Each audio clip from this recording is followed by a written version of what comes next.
ایک دفعہ کا ذکر ہے کہ ایک چھوٹے سے گاؤں میں علی نام کا ایک غریب مگر نیک دل لڑکا رہتا تھا۔ وہ ہمیشہ دوسروں کی مدد کرتا اور سچ بولتا تھا۔ ایک دن علی کو جنگل کے راستے ایک پرانی سی کیپ ملی۔ وہ کیپ عام کیپ جیسی لگتی تھی مگر دراصل وہ ایک جادوئی کیپ تھی۔ جب علی نے وہ کیپ پہنی تو وہ غائب ہو گیا۔ علی بہت حیران ہوا۔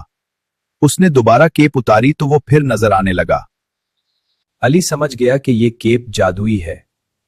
اس نے فیصلہ کیا کہ وہ اس کیپ کا استعمال اچھے کاموں کے لیے کرے گا۔ علی نے اس کیپ کی مدد سے چوروں کو پکڑوایا، ضرورت مند لوگوں کی مدد کی اور گاؤں میں امن قائم کیا۔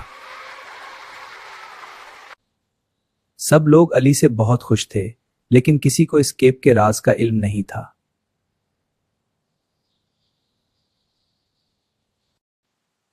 ایک دن علی نے سوچا کہ طاقت ہمیشہ انسان کو نہیں سنبھالنی چاہیے۔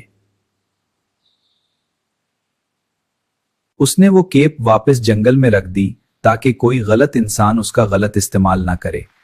علی کی ایمانداری اور عقل کی وجہ سے وہ سب کا ہیرو بن گیا۔ سبق: طاقت اگر نیکی کے لیے استعمال کی جائے تو دنیا بہتر بن سکتی ہے۔